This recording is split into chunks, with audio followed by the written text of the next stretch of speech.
very latest on very powerful Hurricane Katrina. Winds right now 150 miles per hour around the center. It is moving north now and has picked up in forward speed to 15 miles per hour. The pressure has come up through the morning, 917 millibars. But again, don't let your guard down.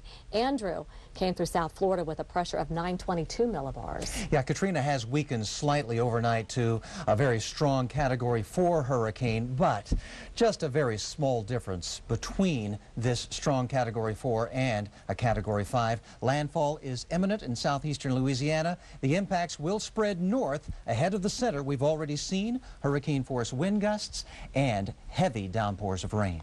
And earlier we've had reports from Mike Seidel and Jim Cantori, but now Jeff Morrow is joining us from Covington, Louisiana. And Jeff, how are things holding up there where you are? Well, the wind's been, it's been fairly steady. I wouldn't call it tropical storm force, maybe a few gusts up to about 40 miles an hour or so, 30 to 40 miles an hour. So we really haven't seen much in the way of any debris flying, but obviously as this hurricane continues to move north and continues to come inland and pass us, and we think that will probably, the eye of the hurricane right now will probably go by just to our east. We'll be on the western eye wall. Things will get obviously a lot worse with a very strong northerly wind.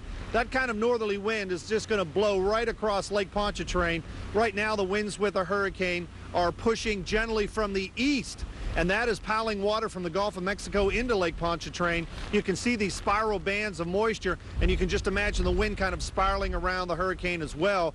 Very heavy downpours. We've had some pretty steady, I'd call it moderate rain here so far, kind of blowing sideways in these gusts. But again, as the hurricane passes and the wind turns to the north, that's when Pontchartrain could get blown to the south and, well, maybe impact the levee system there. Let's hope it doesn't breach it and push that water down into the New Orleans area. That's what people there are most concerned about, of course. New Orleans had a very rough night last night. We've lost power here.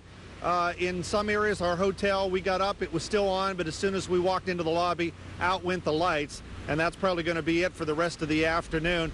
As we got here, we've seen power flashes, the transformers popping. You see that little blue glow, and then it kind of fades away, and you know more power is gone. So obviously in these kind of winds, we're already seeing that it's going to get worse before it gets better. It's going to be a while before we get power, and we got a lot of trees around us here. You'll be able to see that when the sun comes up, and that's something we're going to have to watch out for very closely as well.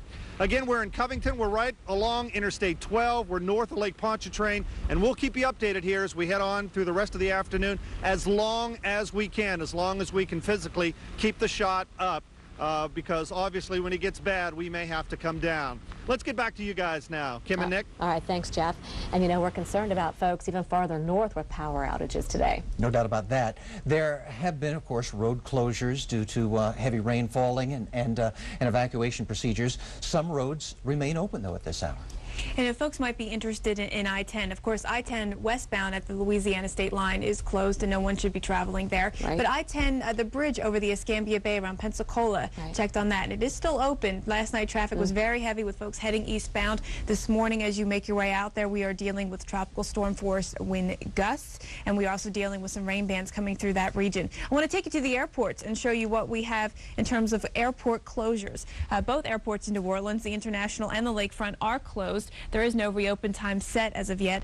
Gulfport, Biloxi closed. Mobile airports there closed as well. Travelers, let's get a look at conditions throughout the region. Jackson, Mississippi, Birmingham, Nashville, all airports we need to watch for as conditions go downhill. In Nashville, especially as we go through the day into tomorrow.